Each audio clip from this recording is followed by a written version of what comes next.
Dr. Stamper, you presented a talk at Glaucoma 360 on glaucoma progression with good IOP. So what does the clinician do? So could you summarize your talk and exactly what you presented? I can try.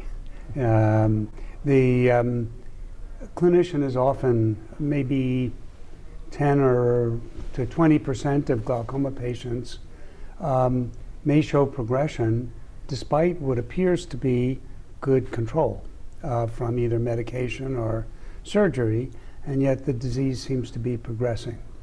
So there are a few things that I like to go through in my thought process before I either give up or go to more aggressive treatment. So a couple of things are relatively simple.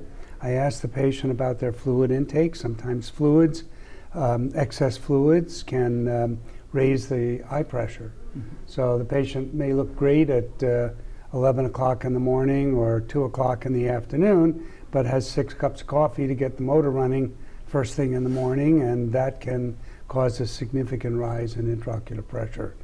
And by mitigating that, by having them sip their coffee or maybe spread it out during the day, that might be one source of potential progression. Another is activities. If the head is below the heart, the eye pressure goes up. So some people do inversion therapy. That's very bad for intraocular pressure, and pressures as high as 60 and 70 have been recorded in people who are in the upside down position.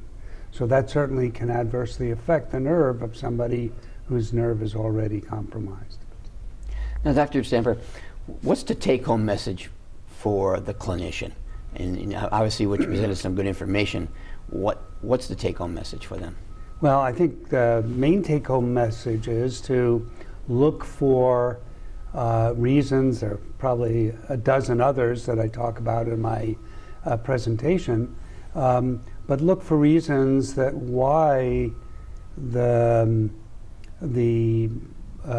disease might not be as well controlled as that one pressure measurement in the office might indicate.